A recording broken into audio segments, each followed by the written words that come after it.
My name's Brandon and this is Nickelodeon Video Game History, a show where I take a look back on all of the video games based on Nickelodeon shows and retrospectively review them. We're finally free from the death grip of Ren and Stimpy. And to make that even sweeter, today's review is for a show making its debut in the video game space. This week we're looking at Real Monsters for the SNES and Sega Genesis. Real Monsters is one of the many Klasky Csupo productions that really helped put Nickelodeon on the map when it came to animation.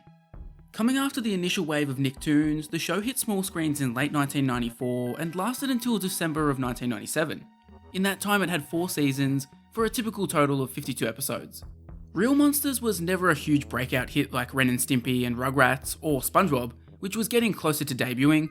However, reviews were mostly positive and still saw a solid amount of success. It managed to get a fair bit of merchandising, a lot more than a show in its position today would get, and obviously it led to a video game. Released on August 15, 1995, less than a year after the show had premiered, it came to both Nintendo and Sega's consoles at the time. Real Monsters is also notable for being the last ever Nick game on the SNES, while also being the last ever game on the Genesis. In a way, Real Monsters certainly marks the end of an era for Nick games. From here on out we'll be transitioning to consoles where 3D is the focus, as well as an absolute tsunami of handheld games. Not to mention, the shows getting the video game treatment are radically different. As you could probably guess, this was the one and only Real Monsters game ever made. However, they have made a number of cameos in crossover titles. Ickis is playable in the PS1 and PC versions of Nicktoons Racing, while Crumb makes an appearance in Attack of the Toybots. Disappointingly, they weren't playable in the recent Nickelodeon Kart Racers 2. Returning to the series is Real Time Associates, who previously developed Quest for the Shaving Yak on the Game Gear. It wasn't exactly good, but it was far from the worst Ren and Stimpy game. According to my research, Real Monsters is the 3rd highest rated Nickelodeon game with an average review score of 7.5. It is worth noting that there's less than a handful of surviving reviews though, which makes it much easier to grab a high rating. There are enough promising signs here to get optimistic about Real Monsters. Could their one and only video game knock it out of the park?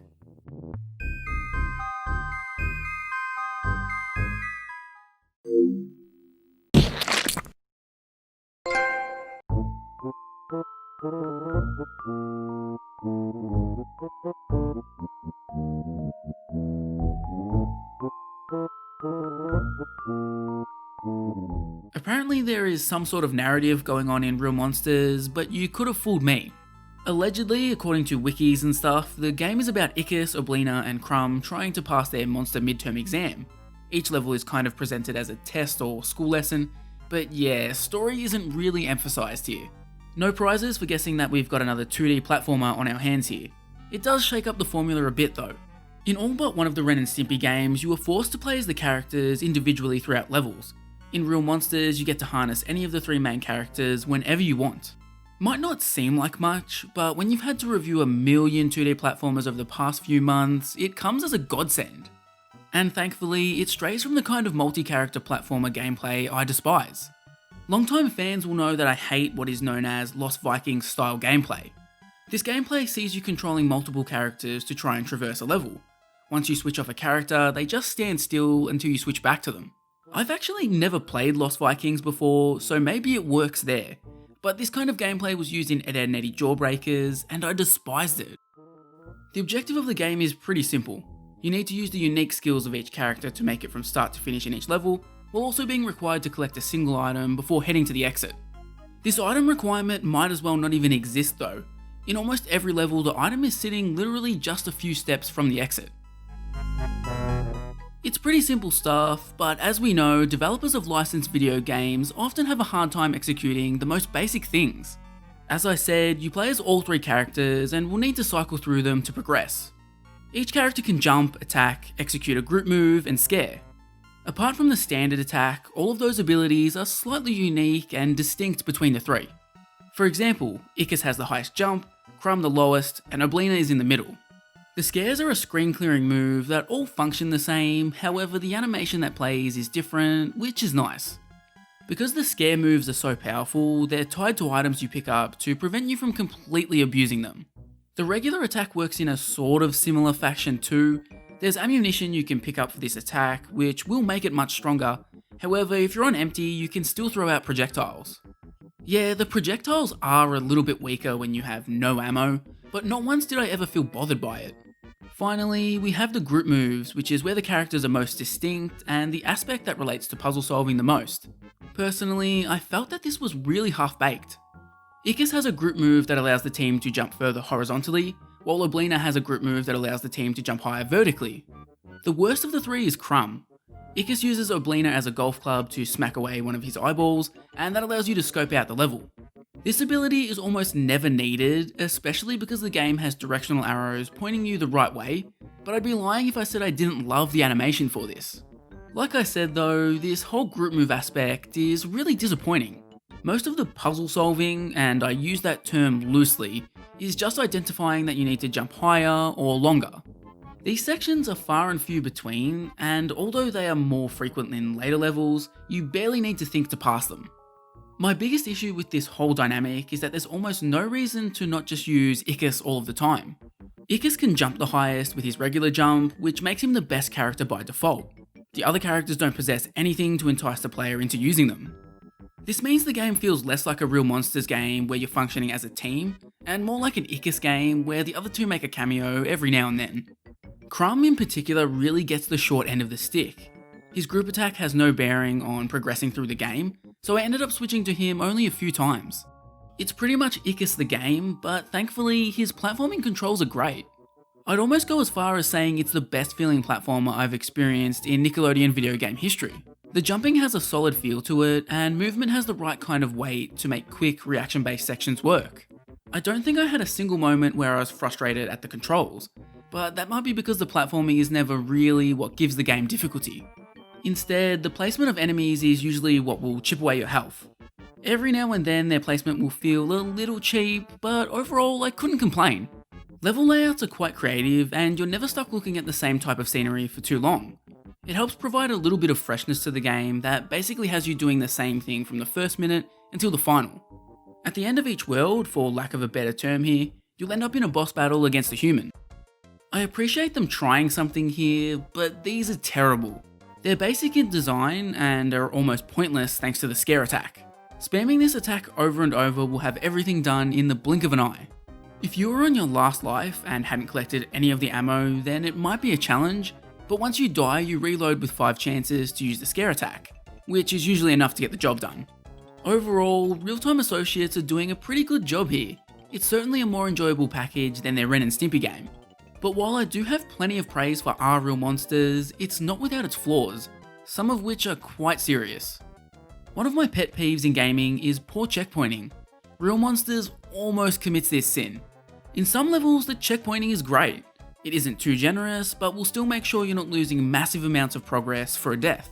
However, in other levels, checkpointing is a nightmare and can make the level feel like a chore.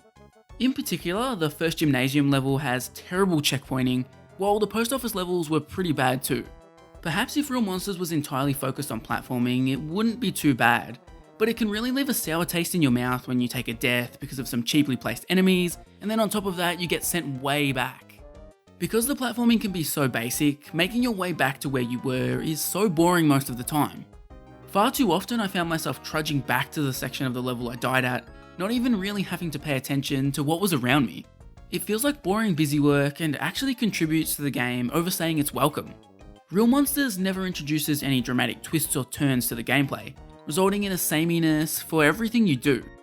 Apart from the scenery and length, not much really separates the first level from the last. Also, the height at which you take fall damage here is way too low. In fact, why the hell do you take fall damage at all?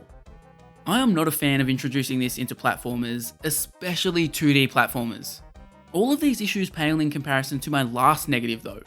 It's something so unnecessarily frustrating, and I'm still astounded by it as I say this. Our Real Monsters has a serious issue with keeping track of your progress. No, I'm not saying it wipes your save data or anything like that. What I'm saying is there's no save data at all. For the SNES era, saving games often wasn't a thing due to limitations of the time. This is why password systems were so prevalent, as it was a perfect workaround. Doing this allowed players to still pick up their progress if their play session was interrupted, and it was even a handy tool to continue on with a game if you were stuck on a certain level. Real-Time Associates were insanely determined to make continuing from where you were a nightmare. I've never seen anything like this. With no password system and no saving, you're quite literally forced to beat the game in one sitting.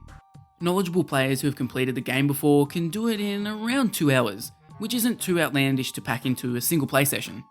However, if it's your first time, it's most likely going to take a lot longer. Unless you have a lot of free time on your hands, you're going to need multiple play sessions. Luckily, I was harnessing the power of emulation and could use save states as a lifeline, allowing my progress to carry over from session to session.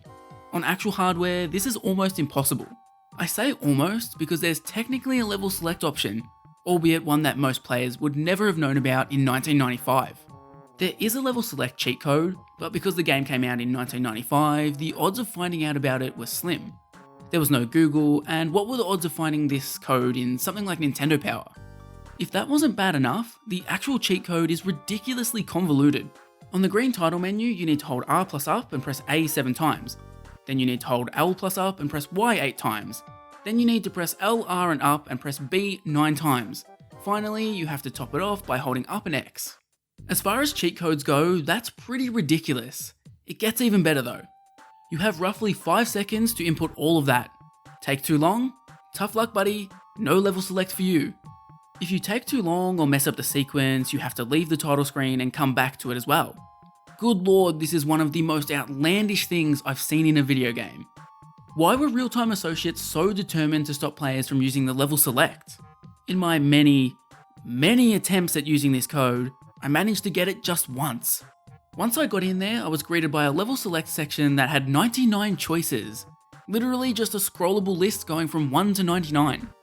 Multiple numbers take you to the same level, and you basically need to trial and error to get to where you want to go.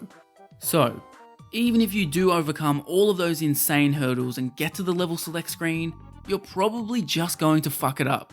The only reliable method I found was using an action replay code that would take you to the screen. Again, this is obviously a perk of emulation and isn't exactly reasonable for some kid in 1995 playing on the actual hardware. I just don't get it. Why would you do this? It might seem like a minor thing, but in reality, this is damn near game breaking. Real Monsters isn't so short that it's fine to just play through it entirely every time like it's Super Mario Bros. A properly accessible level select system is such a basic aspect, but until now I never realised how bad a game could be without one.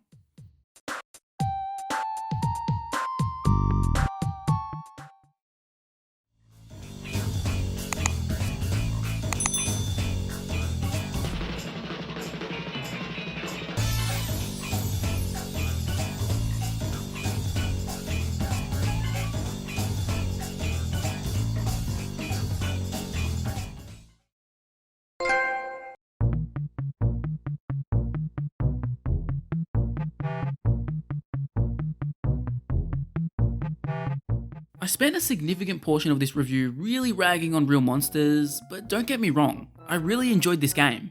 The actual game part of Real Monsters is solid. It's unspectacular, pretty damn basic, and has a few design flaws, but for the most part it's an inoffensive experience.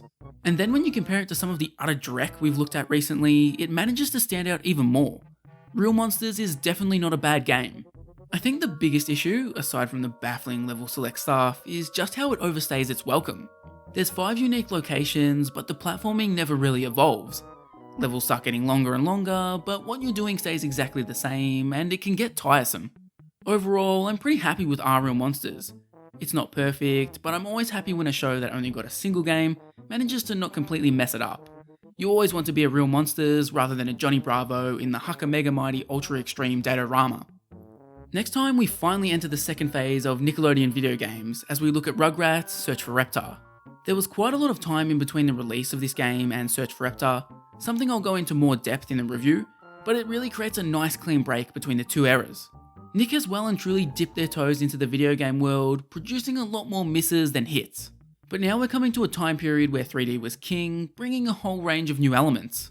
I am massively nostalgic for a lot of games in this period, and I know a lot of my audience is too. Make sure you subscribe so you don't miss out on us really getting to the good stuff.